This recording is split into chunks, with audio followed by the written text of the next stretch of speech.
All right, listeners of podcasts and watchers of YouTube's, people out in the internet, thanks so much for hanging out with us today. We're continuing what I'm calling season 8, where we're talking about open and relational theology. And we've had a lot of great conversations already, but I'm really excited to have my friend Matthew David Siegel. I mean, that's a nice biblical name, man. Matthew David. That's Yeah, thank my mom for that one. you're off to a good start.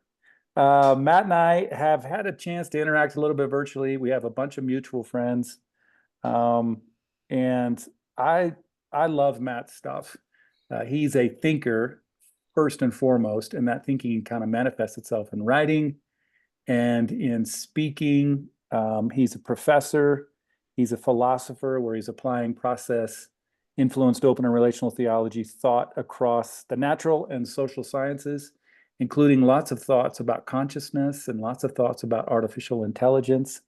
Good Lord, I wish we could get into all of that today. We probably won't be able to. He's a professor at the California Institute of Integral Studies in San Francisco, and the chair of the Science Advisory Committee for the Cobb Institute. So I just want people to know we're not messing around. This is the real deal here.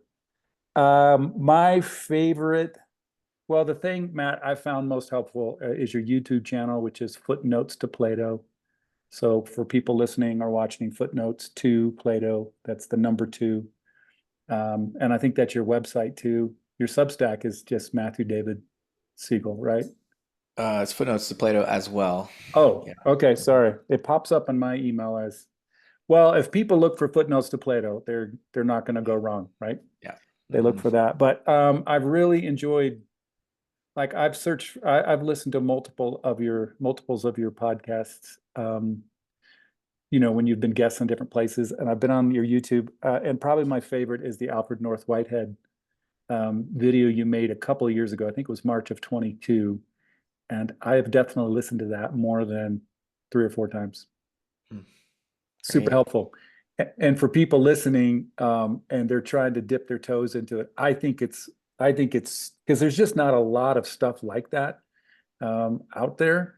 You feel like you go from 0 to 60 or super fast, which is probably part and parcel of Whitehead stuff anyhow. But I played that video a bunch of times, and also a series of videos from our mutual friend Andrew Davis, and that was really helpful for me when I started dipping my toes into all of this. But the last thing I want to say is the thing I appreciate most about you is basically your vibratory presence. It's always very patient and gracious.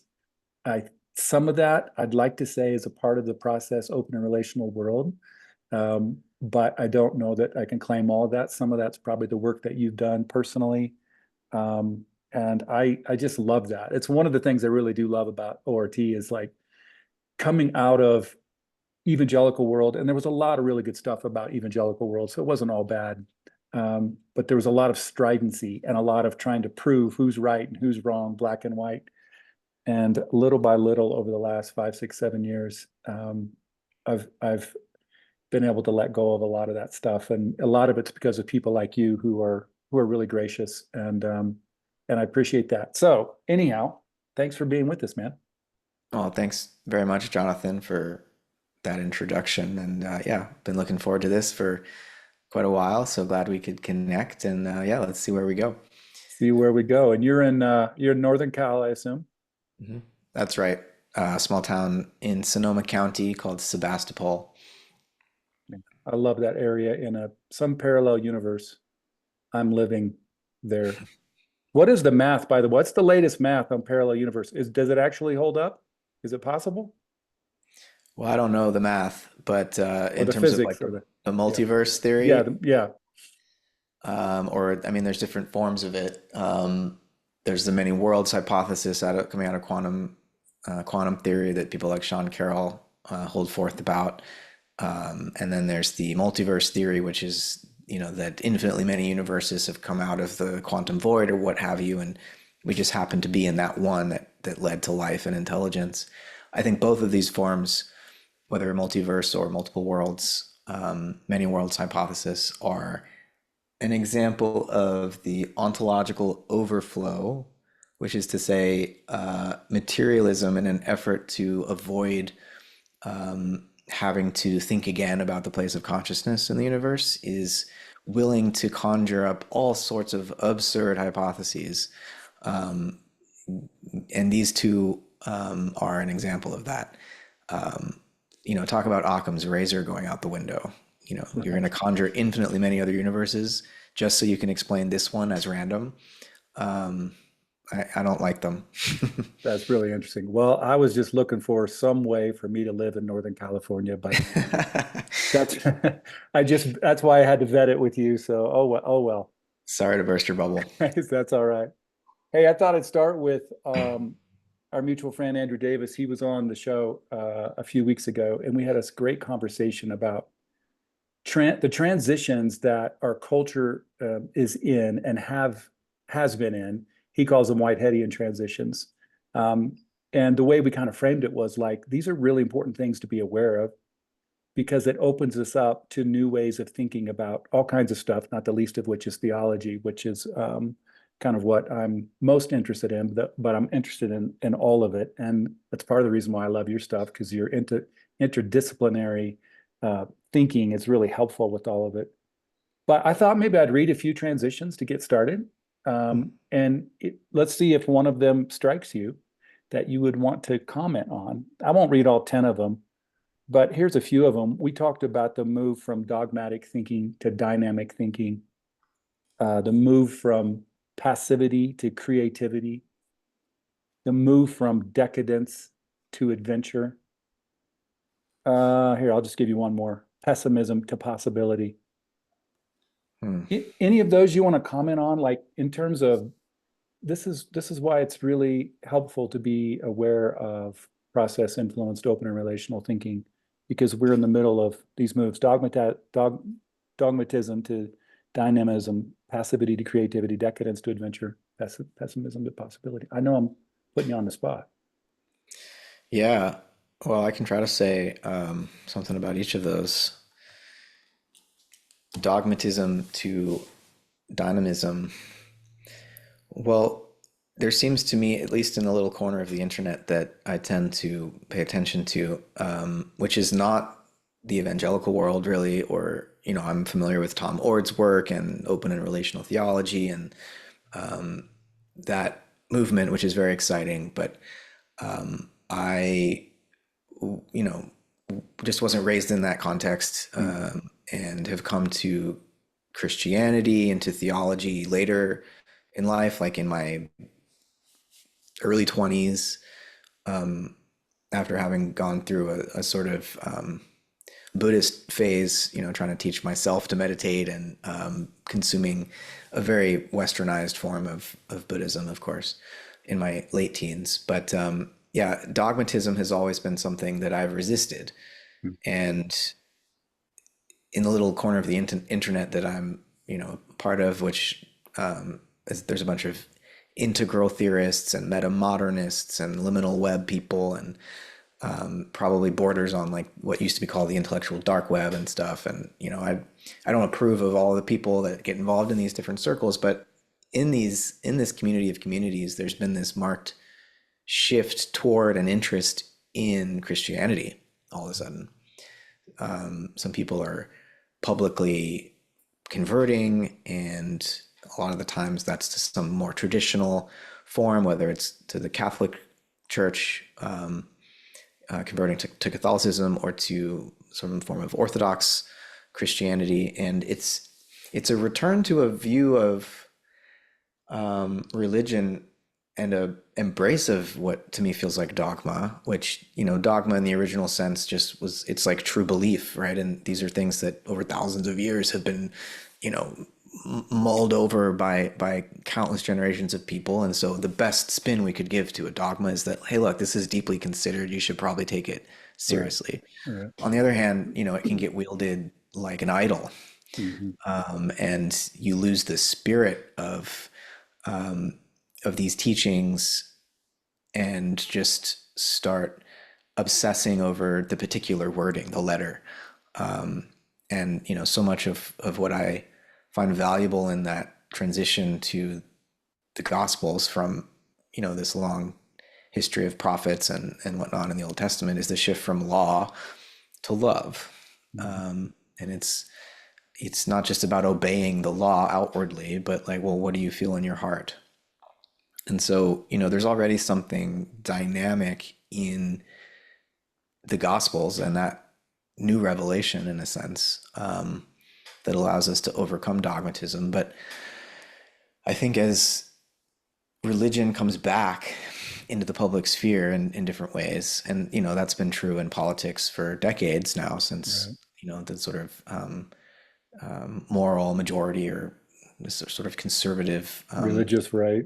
the religious right coming in, going back to Reagan and whatever. But I think that's accelerated now in different ways, and religion is going to have a role to play in public life. And so the question is it going to be this dogmatic form obsessed with law, or will we be able to tap into a more dynamic form that's rooted in love and understanding the symbols and teachings of the world's wisdom traditions and religious lineages in a way that's fluid and adaptable, and not like flimsy and totally relativized, but relevant to contemporary life and the needs of human beings today. What's that saying? The Sabbath was made for man, and not man for the Sabbath. Right. And then, in terms of decadence and adventure, I think every civilization that we have records of goes through this cycle, and contemporary Western or modern Western civilization does seem to be in its decadent phase. And so, the question becomes, what future might there be for human beings beyond the death of a particular, more or less European mode of existence on the planet, which, for better and for worse in some ways, has, and often violently, created this global economic system and at least the beginnings of a planetary culture. And so, as this old kind of colonial way of connecting the world dies, there's a need to imagine a new form of civilization and a new source of motivation for human beings that's not just to glorify the empire or our nation or our race or our political party or whatever, but to really go on an adventure together as earthlings, as human beings, to imagine the future in a way that's going to need to be radically different, from what we've done heretofore. That's going to take, a sense for the possible and a faith in the possible. And we need, there's so much skepticism and cynicism and pessimism nowadays, because our institutions are failing, and there's just very little trust in these established institutions, government, corporate, to function adequately. Whether that's because of bureaucracy or corruption or both. And so how do we rediscover and trust in what's possible beyond the decaying institutions that we are all rightly so fed up with and pessimistic about? But I think it's not just that we need a sense of possibility for how to better organize ourselves socially, but we need a renewed sense of the possibility of our own human existence and human capacity as individuals. Like, what can I know and what can I do and who can I become? There's a lot of depression. There's a lot of a lack of basic self-esteem that manifests in the search for forms of compensation for that deep sense of self-hatred that a lot of people have because of just poor schooling, parents who weren't ready. I mean, what parent is ready? But who just weren't even adults themselves, Right. and so there's a lot of traumatized, damaged people that lack a sense of their own potential. And so, yeah, shifting to the dynamic, creative, adventurous sense of possibility is of urgent need Yeah. right now. Yeah. Well said. I think so. And what I've discovered is process open and relational thinking is a really nice paradigm, a really nice way to move into that. That doesn't mean that there aren't other spaces to do that, but it's been natural. I started to say fun. Some of it hasn't been fun, but it's Mm, been meaningful and insightful to kind of reconnect or to connect with what some of the things I was intuiting, like the spirit of adventure, love. And I'm not saying we have a corner on love, but it feels like when you talked about, I was thinking of this when you were talking about not, what did you say? You didn't say wishy-washy or relative. relativist, Yeah. yeah. One of the really meaningful things that I've done in my life over the last few years is to reapproach love and to think of it and okay, what is going on? What is an uncontrolling love? What does that mean? And what does that require of a divine and require of humans? And so the word consent, the concept of consensual, um, consensual idea has been like super important. And the more you think about it, you realize no, actually this is a more robust, stronger, in many respects, type of love than, of course, the dogmatic crowd wants us to think. I find that very interesting. That game that kind of gets played all the time. Right, right. Yeah, it's that shift from force to persuasion, Right, you know. right. Um, That was one of our other transitions we talked about too. mhm. So um, let me change subjects. That was just like a softball. That was just a warm up question. All I right. mean, come on, it's Andrew's stuff, right? It's just um, I was reading recently in your Physics of the World Soul, which was remind me, was that your dissertation turned book, or was that? It was actually one of the sort of, we call them comprehensive exams before the dissertation that I Oh, okay, expanded and, yeah, I knew it edited. was something to do with your PhD work, but so Physics of the World Soul for people who are interested. By the way, you did that through Sacrisage, and I'm editing lots of books at Sacrisage, so a little shout out there.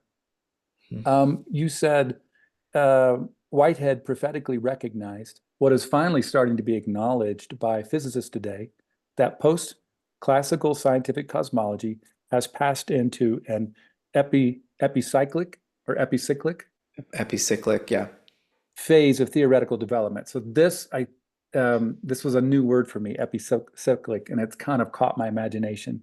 But you're Mm, talking about the idea of here between quantum theory and the theory of relativity, and these are two different ways to see reality that can't really be reconciled with each other.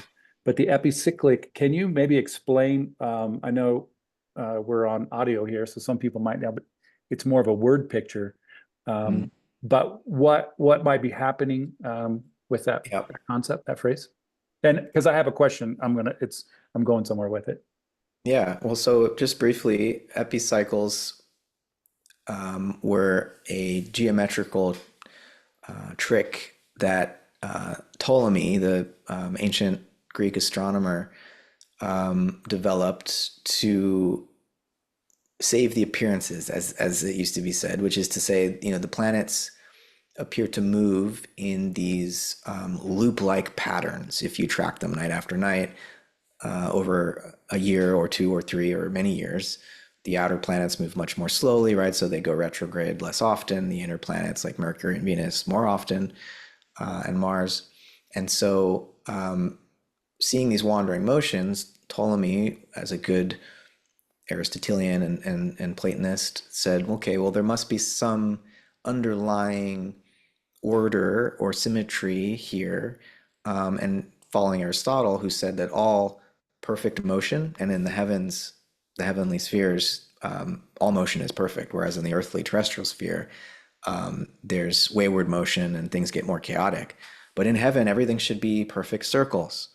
And so Ptolemy, using his geometrical imagination, devised this brilliant geocentric conception of the solar system, whereby the movements that appear to us to be retrograde, or these loops, are actually just the planets not only moving in circular orbits, but upon that orbit, another circle is added. And so the planet's moving around in on its circle, and then there's deference, and you get circles on circles. So It's like an epicycle, multi-dimensional versus like a yeah, 2D picture kind of a thing. Yeah. yeah. And so an epicycle is more or less a kind of mathematical fudge to make what we observe become the expression of some underlying order. So if we observe a seemingly wandering motion, which is what planet means in Greek, it's actually just the expression of this underlying perfectly circular motion. And so in the context of contemporary cosmology, scientific cosmology, because quantum theory and relativity theory don't fit together, one, just as an example of why they don't fit together, one relativistic theory describes a space-time continuum, and the other, quantum theory, describes the ultimate nature of reality as being discrete, discontinuous. And so how the two fit together is an ongoing research project, and there's dozens of different attempts to do this, from quantum gravity to string theory. But the problem is that it's very difficult to confirm which of these models is true. And when it comes to cosmology, there's the so-called Big Bang theory, which nowadays involves theoretical constructs like dark matter and dark energy. And dark matter is a mathematical fudge, like an epicycle, created to save the appearances. The appearance, the observation, when we look at other galaxies, the stars around the edges of those other spiral galaxies are moving much more quickly in their orbits around the center of the galaxy than would be expected if the only mass was visible matter, right? And so, in other words, Einstein's and Newton's understanding of gravity lead us to expect much slower motion than of those stars than what we observe. And so, what's the solution? Well, it can't be that our theory of gravity is wrong. We have to invent a bunch of invisible dark stuff that explains the missing mass. You just plug that into the equations. Oh, and then the planet, and then the stars are moving at the right speed. Similarly, with dark energy, it's another epicycle in the sense that we observe an accelerating rate of expansion when we interpret. I shouldn't say we observe that. We interpret that based on what we do observe, which is a redshift in the light coming from certain stars, which through various means, astronomers are able to determine the distance between stars. And it seems like, at least as the theory suggests, that the stars and the galaxies, rather, that are further away from us have a larger redshift, which is interpreted to mean that there's an accelerating expansion of the universe. Now, what's observed and what's a theoretical interpretation gets really sort of complicated here. But the basic idea with this the epicyclic nature of contemporary cosmology is that there's a lot of theoretical elaboration and a lot of maneuvering of what are called the free parameters in the equations of physics to get them to conform with what we observe. And we're no longer dealing with a simple explanation of observed phenomena. We're dealing with a heavily mathematically elaborated attempt to fit the observations to the theory. The theory, strictly speaking, of the Big Bang and everything, with dark matter, dark energy, it's been falsified many, many, many times. But it turns out that science can just adjust the theory to fit the new data and continue to act as though it's the correct theory. Mm-hmm. And I think there's a lack of imagination, and we're waiting for that next Einstein or next Niels Bohr to grasp the gestalt and come up with a simpler account that would do away with all of these mathematical fudges with all of these epicycles. So that's a little Really bit longer than interesting. I was hoping, but that's the basic idea. No, it's super fascinating. So the epicycle was created as a way to give us something to observe to help our brain understand some of the stuff, well, we don't understand. Is that a way of saying it? To fit what we observe to a To model. fit what we observe to a model. Yeah. So since I read that a few weeks ago, I've been thinking of epicycles in lots of different things, and I've been seeing this like the complexity of a particular thing, maybe a person, or maybe a politic, or a nation, or a community, and then in my brain, like close my eyes, and I'm seeing all these other things orbiting around it in multi dimensions, and I'm just finding that word picture like really helpful. But it's interesting to hear you talk because uh, epicycles are, they may not be exactly what's going on, but they're helping us match up what we're observing. And that's so true in reality. And so where I want to go is I want to say something about theology and something about the cross and just see if you have any input on this. And if you don't, it's totally fine. But Mhm. like, and I think maybe because it's been Easter and Lenten season that we just came out of. So I've been thinking a lot about the cross. And I've had a lot of questions from folks about other ways to think of the cross other than the one Americanized Christian Western way, which has to do, it's just transactional, has to do with bloodshed. And it's something I categorically reject, which Mm. all of a sudden, of course, puts you on the outskirts with a lot of Christian folks. So, Mm. and I'm not the only one doing this, but I've been trying to say, no, there's all these other ways to see what happened at the cross, which was a very real event 2,000 years ago. I mean, somebody named Jesus died there. That may be about all we know. But so now I'm thinking in terms of all these what sometimes are called atonement theories and epicycles that are rotating around it that we're concocting.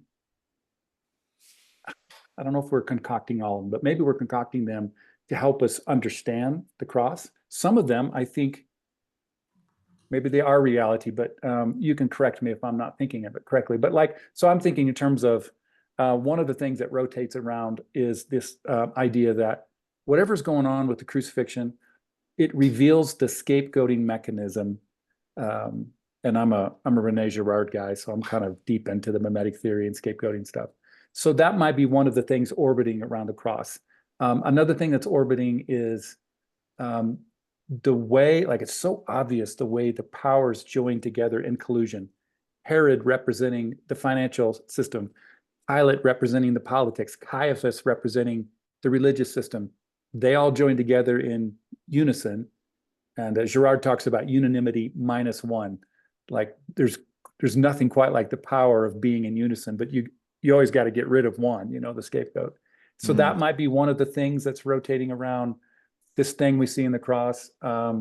Another idea, I mean, there's dozens of them, but another one might be just that this brown-skinned Hebrew man was committed to identify with the marginalized, like the text says he became a friend of sinners. That was one of the things. Can you imagine that? Being a friend of sinners? That was one of the things that got him in trouble. Mhm. On and on, like all this different stuff. So I'm seeing it as this epicyclic thing, like like the cross is this observable thing that happened, and then there's all these theories. Although some of that I just said I think are more than theories. But here's the last thing. I said all that to ask you about this, and you can comment about any of the previous stuff too. But one of the things rotating around the cross for me has been um, this idea that Jesus, who I think was an embodiment of love. And Christians want to say he's the Son of God, and I'm not sure. He never references himself as a Son of God, but let's just say that he was embodiment of love or the Son of God. Either way, whatever else is going on, Jesus experiences the despair on the cross in ways that really surprise all of us because you wouldn't think the Son of God would do that. And if Jesus is reflective of God, Jesus goes to his death saying, my God, why have you forsaken me? So as a relational thinker, I reject the idea that God was separate from this event. So I have to accept that the divine was interconnected with this. So what does it mean that God in Jesus or Jesus in God or both in this entangled way are experiencing this deep rupture, like this tear. In philosophy, you know this better than I do, but we may talk about a lack. Like there's this void, there's this gap, there's this insecurity, this anxiety, or which are all might be synonymous terms. Hmm. And so I've been trying to play with a theology. I don't think I'm the only one, but I'm trying to play with a theology that has a breach in it, a tear in it, and to try to come up with more things revolving around the cross to try to identify better. But I was really curious if you had any comments about this, and if your thoughts, either from your more philosophical bent or from Whiteheadian, um, which might be philosophy too, or it might be physics, math bent. You Hmm. might want to comment on the divine having a gap, having a break. The, Hmm. the the phrase is, and I know this isn't novel with me, and I'm not sure if this comes from Hegel or somebody, but it's the HOLE, the whole within the whole, the HOLE inside the WHOLE. Hmm. And so I'm Yeah. constantly trying to articulate something that's happening at the cross, um, Well, that yeah. might better give a better picture of what the reality of the divine is, something like that. In the Kabbalah, God is described, the Godhead is described as creating through an act of self-annihilation to open up a space. There's a self-emptying or kenosis Right. to open up a space for the creation. And so the crucifixion is in some sense a repetition of that, perhaps at a higher octave. There's a recreation of the world occurring in that moment. And that act of creation actually requires God to become a human being and die, become an atheist even on the cross, and then die.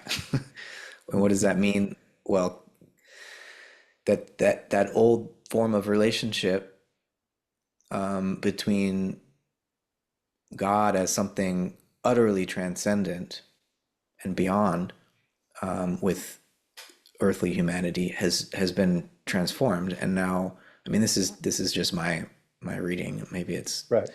heretical, unorthodox, and everything and worse. But the idea, as I understand it, would be that now it's not that God is dead in some sort of flat, now we or just secular kind of sense, but that God, through the incarnation and through the death and through the bleeding into the earth and really becoming one among us as human beings, now it's up to us to resurrect the spirit of the divine in our communal life together. And so, you know, And can I just interrupt real quick? mm, I think I agree with that. What does it mean to resurrect the spirit of the divine if the divine has a continual breach in it, a continual rupture, a continual, I don't love self-annihilation. That sounds yeah, really flagellant, like violent towards self. But yeah, that idea, what does it mean to resurrect something in your thoughts? I'm not saying you or me have the exact answer. I just find it super interesting, and I'm trying to come up with language for it. What does it mean to resurrect the thing that keeps dying or that has the possibility of death in it? yeah. Well, I think it means that for human beings to love one another, whatever form that love takes, friendship, romance, a colleague, the love is beyond death. In other words, you're not loving some of the sensual, physical qualities of that person. You're not just loving some of even their mental attributes that they're good at this or that. What you love is their soul or their spiritual nature, and you love that part of them that doesn't die. Mm. And so it's a calling to a higher form of relationality that's that's not merely rooted in some selfish craving for a temporary pleasure, that you don't take with you when you die. And it's not that we know what happens when we die, but I think there's something about the nature of love and this deeper form of love that compels us to relate to one another in a way that transcends our own finite bodily existence, at least in this particular life. And, you know, again, it's not about having some knowledge about what happens after we die. It's just through love and its transformative power, we no longer feel threatened by it. Mm. Right. And so much of what ails our societies and inhibits our capacity for sociality and social coexistence has to do with, I think, the fear of death and the denial of death, Me too. which leads to greed and avarice and all of these other social maladies. I think they ultimately stem from the fear of death. Can I read for you Hebrews 2:14? I Sure. wasn't planning to read the Bible, but I think what you're saying is in alignment with this, and you may already know this. You probably do, but since the children have flesh and blood, he too, this would be the Christ, shared in their humanity, so that by his death he might break the power of him who holds the power of death, that is the devil. And I can't remember 15. Yeah, and free those who all their lives were held in slavery by their fear of death. Mm. That's Yeah. basically what you just said. Yeah. Nice job. Nice commentary on Hebrews 2:14 and 15. Thanks for connecting it. Yeah. Yeah. Yeah. That's Sorry to right. interrupt you. I just thought that was cool. But in terms of, I think the whole history of theodicy, or the attempt to figure out why there is evil, and sort of reconcile that with a God who is supposed to be loving and all good, and all powerful. I think theodicy has often been epicyclic in the sense that it's an attempt to explain away suffering, and in a way that's not ultimately satisfying. And there's something about the crucifixion and the death of God, or the Son of God, but one God, three persons, or however you want to think about that. There's something about that event, which is not a theory, but here we can draw on the original Platonic sense of theoria, which was related to theater, which for the Greeks was a sort of public religious event where there was a opportunity for catharsis, or a sort of shared suffering through the artistic expression of the deeper meaning of their own coexistence, right? And so the Christ event, the crucifixion as a theoria, as an opportunity to participate in this transformation which is occurring, that gets us beyond just this attempt to rationally, logically justify how it is that there should be evil because this is how God works. I mean, like, one of the best examples of that, brilliant as Leibniz is, this early modern philosopher, he would say that we live in the best of all possible worlds, and God created the world in a way that, because of just logical incompatibilities and whatnot, has this what we call evil in it. But just the idea that you know this is the best of all possible worlds is a logician's way of resolving this question, whereas the Christ event, or the crucifixion in particular, I think has a different pathos, and it has a transforming pathos, and we can't logically explain it. It has nothing to do with some intellectual form of justification. Even to try to think of it as some kind of sacrifice, or a transaction or exchange. I mean, no, that's you're bringing economics into something that Right. is actually spiritual. Right. So Can I add to, I just want to comment on, like, I always feel checked. I shouldn't say always. Sometimes I forget and then I feel really bad.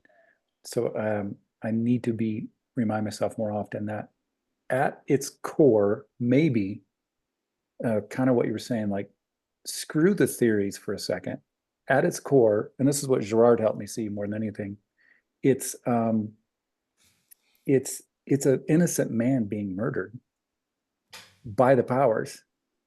And whereas most of our world whereas we all operate by certain myths, the mythic structure certainly of Jesus's day, and it still exists. It's just we're more modern mythic.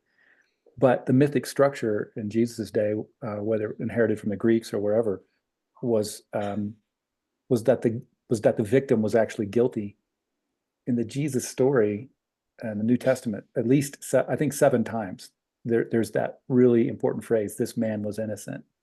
This man, was not guilty of the crimes that have been laid on him." And so, at some level, like it's embarrassing. Like I should just stop talking about it. It's a freaking murder by the powers, and this is what we do, right?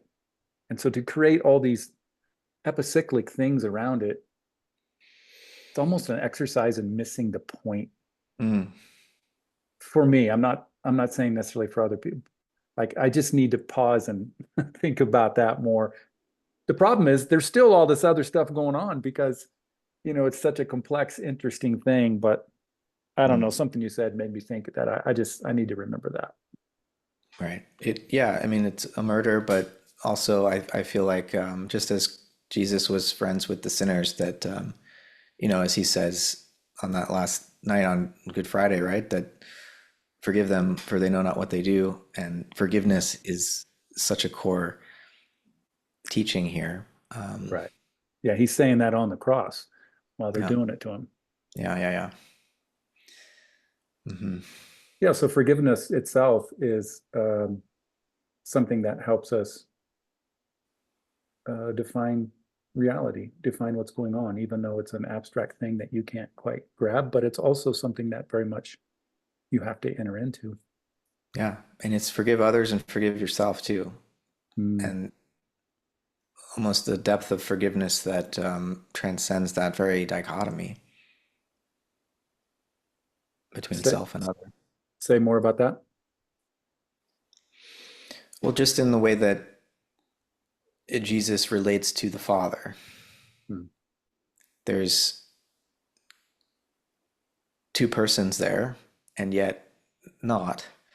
Mhm. And I think when we love someone, we are in some sense coming into unity, but to maintain relationship and dynamism in that relationship, there still needs to be a distinction. Mhm. But still, forgiveness is,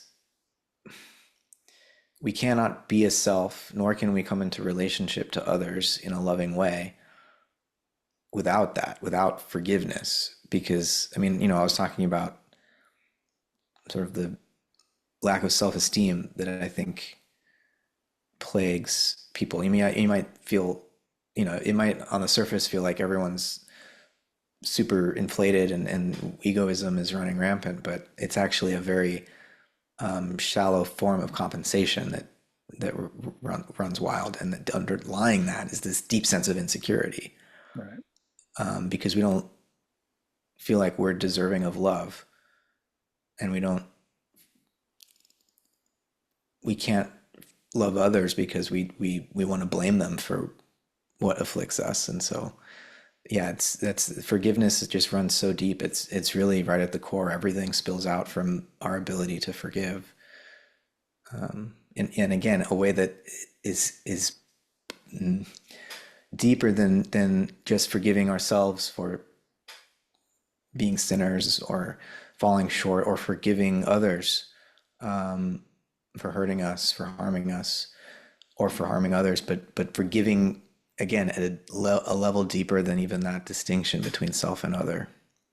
It's like how we overcome that division almost.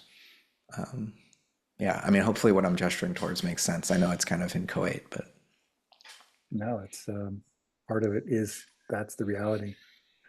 Girard has this great line. You were talking about lack and insecurity and the anxiety. He says it's that he's trying to describe this human condition that we all it's a common denominator. We all feel it at some level. That dark country of anxiety that subsists within us and whose action upon us never ceases. I Mm-hmm. love that line. Um, Right. Which is why forgiveness is every day.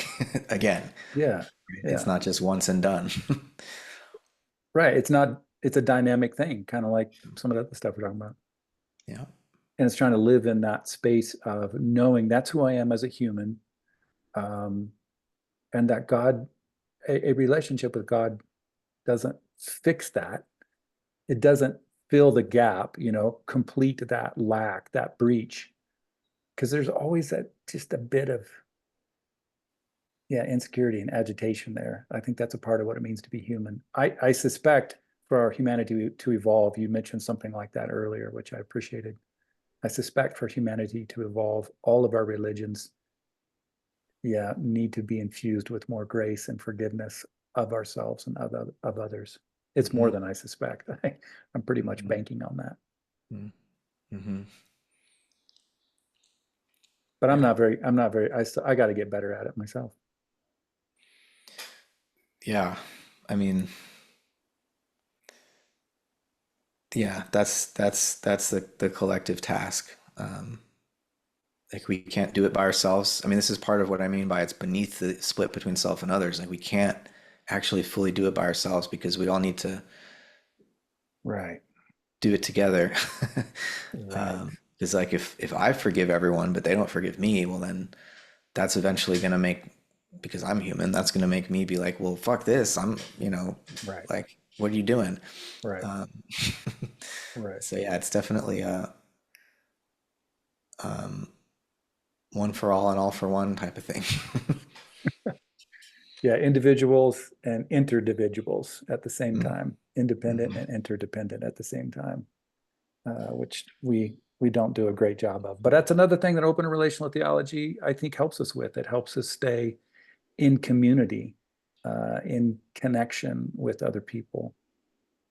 It doesn't mean that I mean, we still at certain scale, we're an individual, but another scale, like you're saying, it's constantly within the whole. It's Yeah, fascinating.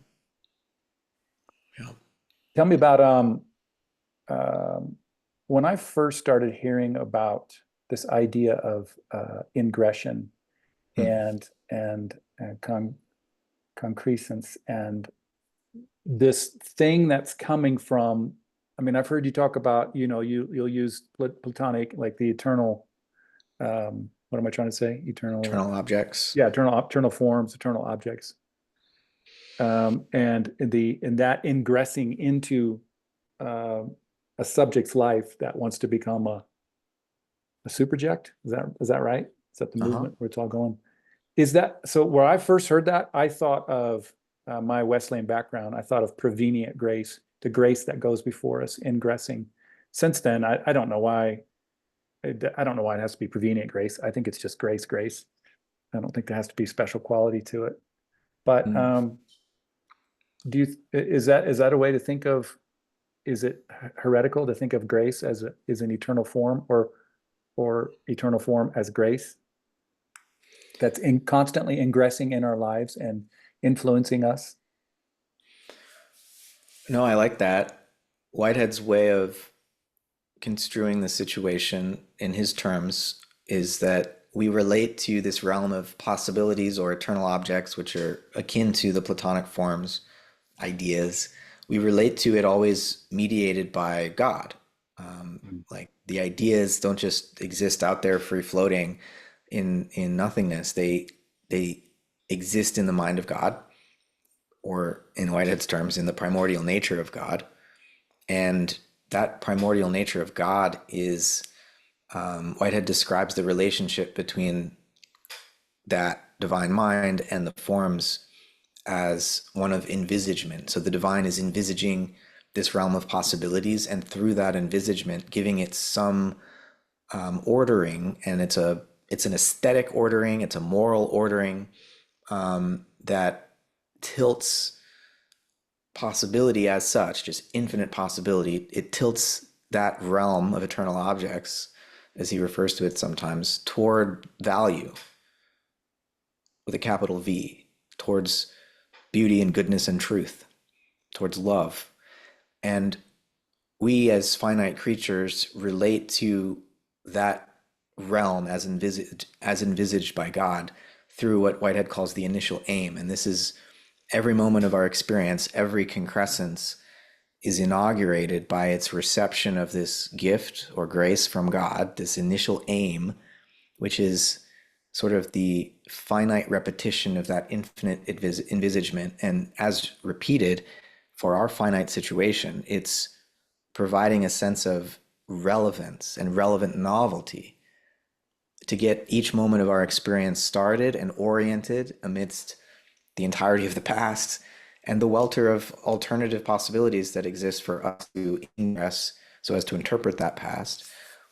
This gets really metaphysical and heady really quickly, but the basic idea, I think, is summed up beautifully in this statement Whitehead makes in his book, Religion in the Making, where he says, God in the role of this initial aim is like a mirror held up to each creature to reflect back to it its own greatness, its own ideal possibility, in other words. And God is not determining that the creature must realize that ideal, but this initial aim, this whisper from God, this grace, this gift is it provides us with that opportunity to bring more beauty into the world, more goodness into the world.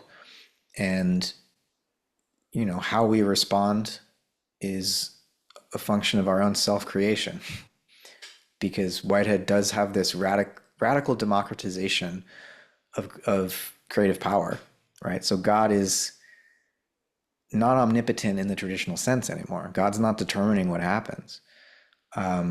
God is, you could still say God is all powerful, but power here becomes a two-way street.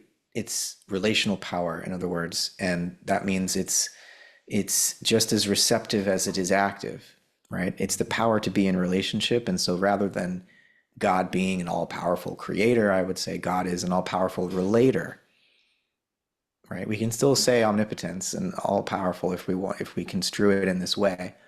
It's the power of love, not the power of force. Right.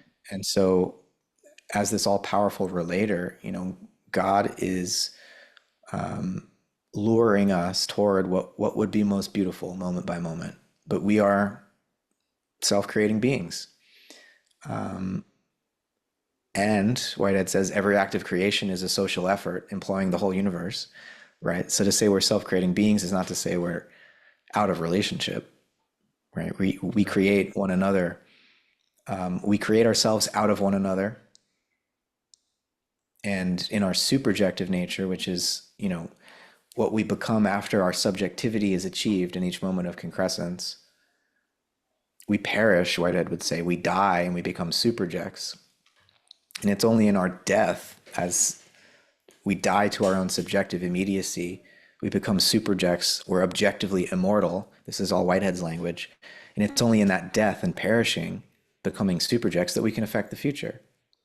And so all of our moral acts, in other words, we decide to do something in the present, but we won't be there as the same subject to see how we affect the future as a result of the decision we make in the present. Whitehead says no thinker thinks twice. We're becoming new in each moment. We're creating ourselves and we're creating the others who are in relationship with us moment by moment. And so grace plays a huge role in all of that, to the extent that we are able to create a more beautiful world together. It's a function of divine grace meeting our own creative agency and response to that grace. Yeah. So yeah, a mix of poetry and metaphysics there.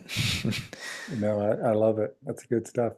It made me think, yeah, we won't probably see the effect, the way we're going to affect the world, our choices.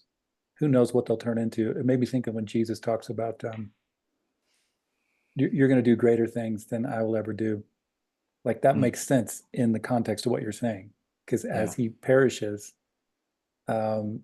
he's I'm thinking of waves, vibrations, like he's moving all that forward. And if we're open to that, we're catching that, and then we're living in harmony with that, right?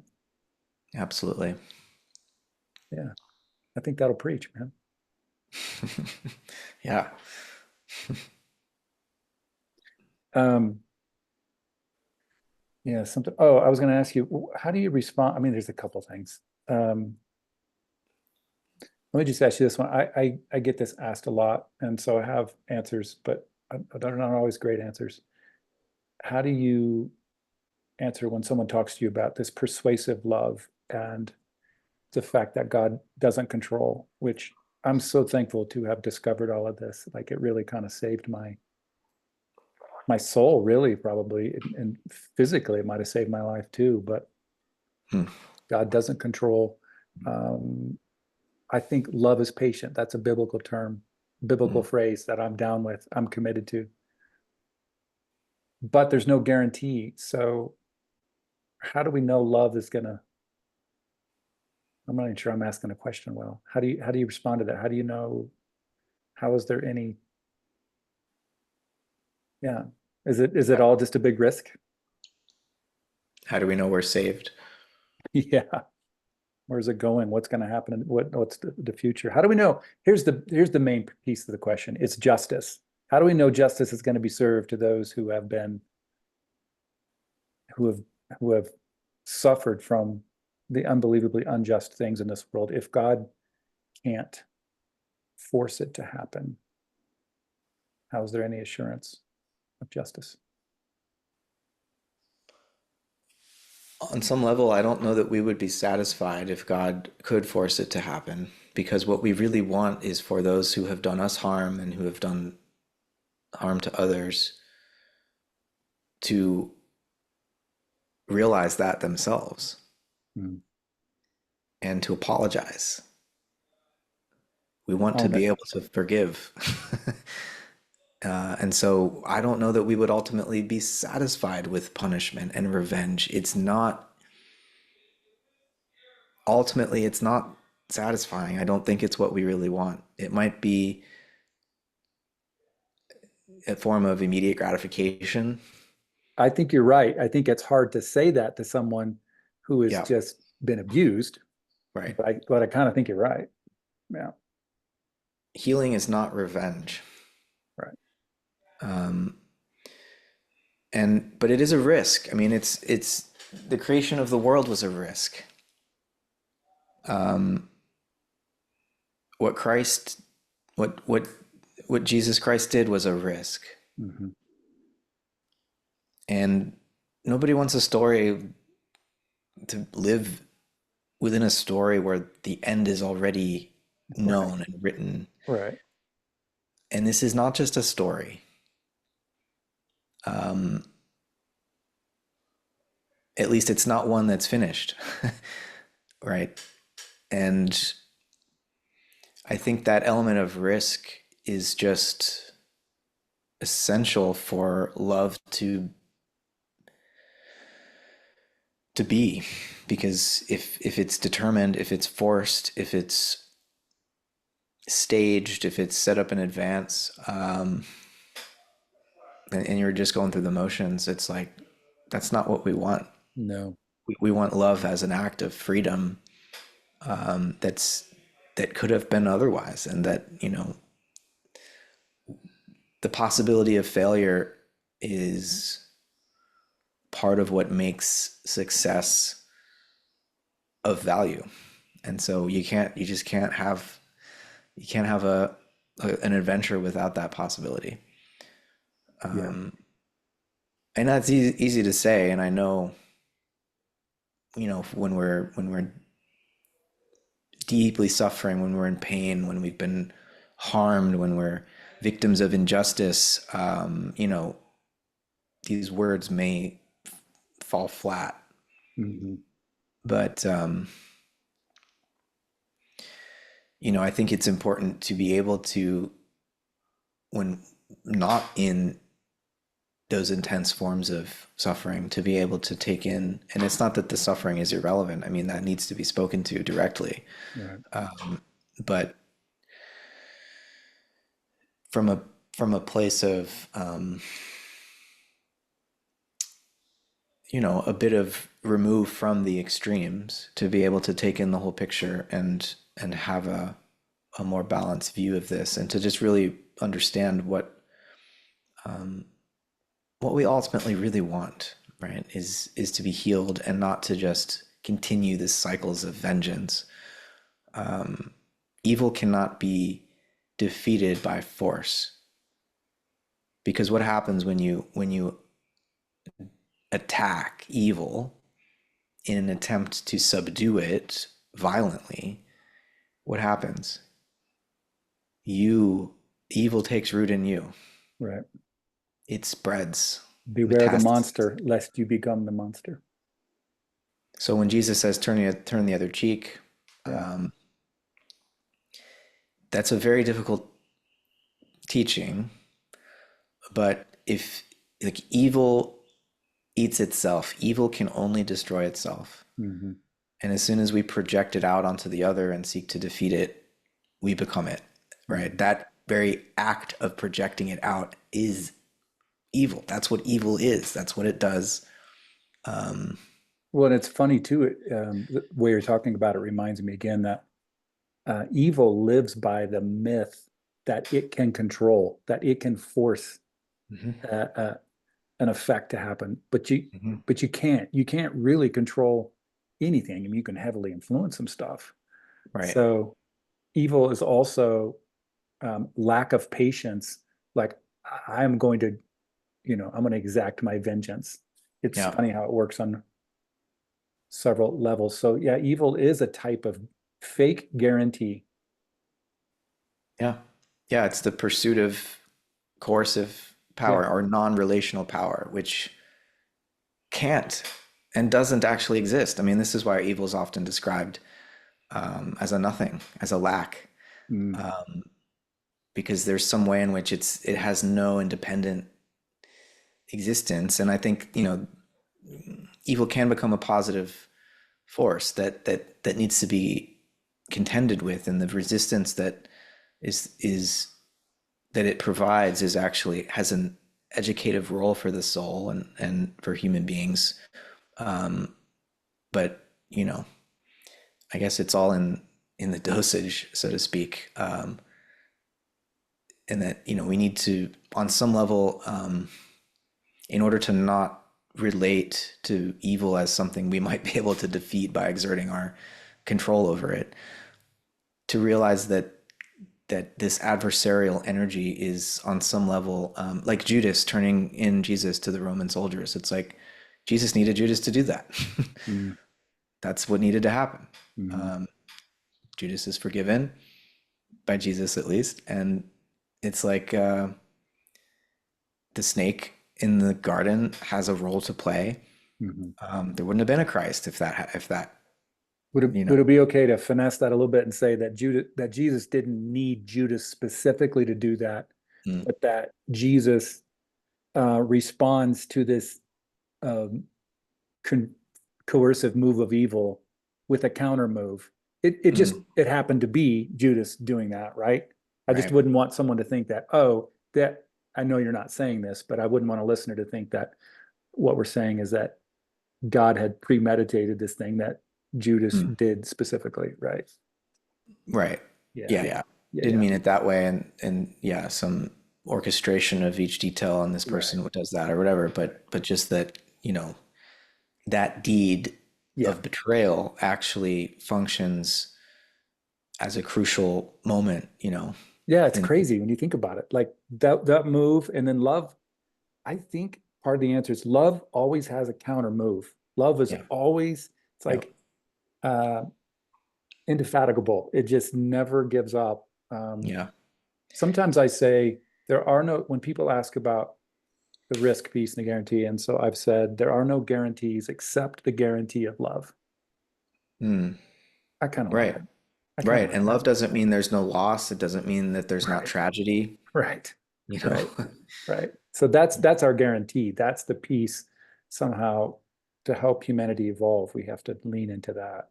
Yeah, yeah.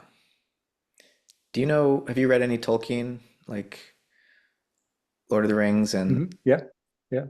Have you read any of the Silmarillion and I his try, creation? man. It's like reading Yeah. Whitehead. I try. I think I Well, the tried about most recently, like 2 years ago. I'm like, I gotta do that. But anyhow, yeah, go well, ahead. just his creation story of Iluvatar or Allfather and the Ainur, the angels, the host around the Allfather, and the way in which there was one particular Ainur or angel, Melkor, who, as God was creating, he was spinning out these beautiful songs and this harmony, and all of the angels were just rejoicing in this. And then one of the angels who was particularly talented, this is very close to Sure. the Christian mythos, but one of the angels, Melkor, decides, in an attempt to glorify God, to do something more creative.